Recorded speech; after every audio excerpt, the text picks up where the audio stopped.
বাংলাদেশে যতগুলো রাজনৈতিক দল আছে তার মধ্যে one of the best political party ইসলামী আন্দোলন বাংলাদেশ। স্বচ্ছ এবং ক্লিন ইমেজে রাজনীতি করে যাচ্ছে ইসলামী আন্দোলন। প্রতিষ্ঠার পর থেকেই আজ পর্যন্ত ইসলামী আন্দোলনের বিরুদ্ধে কোনো সহিংসতা, দর্শন, খুন, চাঁদাবাজি, টেন্ডারবাজি সহ কোনো ধরনের অপকর্মে কিংবা রাষ্ট্রবিরোধী কার্যক্রমে আজ পর্যন্ত ইসলামী আন্দোলন বাংলাদেশের নাম আসে নাই কিংবা ইসলামী আন্দোলন বাংলাদেশ জড়িত হয় নাই। আলহামদুলিল্লাহ। পীর সাহেব চরমোনাই একজন আপোষহীন নেতা, কখনোই বাতিলের সাথে তিনি মাথা নত করেন নাই। ক্ষমতার লোভে, আসনের লোভে কিংবা এমপি মন্ত্রী হওয়ার জন্য পীর সাহেব চরমোনাই কখনোই নীতি আদর্শকে জলাঞ্জলি দেয় নাই। পীর সাহেব চরমোনাই বলেছেন, আমরা আল্লাহর জমিন, আল্লাহর দিন প্রতিষ্ঠার জন্য রাজনীতি করি, আমরা দুনিয়াবী ক্ষমতার জন্য রাজনীতি করি না। ইসলামী আন্দোলন বাংলাদেশ সেই নীতি আদর্শ পথেই চলছে আলহামদুলিল্লাহ। গণমানুষের সবচেয়ে প্রিয় সংগঠন, এদেশে মানুষের একটি সম্ভাবনার রাজনৈতিক দল ইসলামী আন্দোলন। আমরা মনে করি আমরা সত্য এবং ন্যায়ের পথে আছি এবং থাকবো ইনশাআল্লাহ।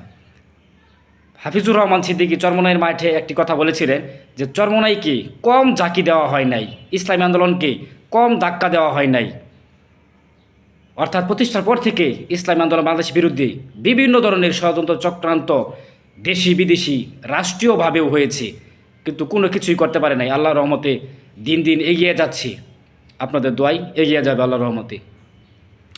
হাফিজুর রহমান সিদ্দিকী আরও বলেছিলেন যে ইসলামী আন্দোলন বাংলাদেশকে যতই জাকি দেওয়া হোক, কোনোভাবেই কখনোই ইসলামী আন্দোলন বাংলাদেশকে দমিয়ে রাখা যাবে না, বাতিলের সাথে আপোষ করবে না।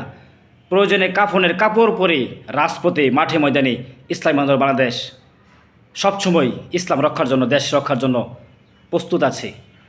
তাই আসুন, আপনারা যারা এখনও কোনো ধরনের রাজনৈতিক দলে যুক্ত হন নাই কিংবা কাকে ভোট দিবেন সিদ্ধান্ত নিতে পারেন নাই, তাদেরকে উদ্দেশ্য করে বলবো, যদি আপনি রাজনীতি করার ইচ্ছা থাকে তাহলে অবশ্যই ইসলামী আন্দোলন বাংলাদেশকে আপনার ফার্স্ট প্রায়োরিটি দিতে হবে এবং হাত পাকা প্রতীকে আপনার ভোটটি হোক, এটি আমাদের আশা প্রত্যাশা।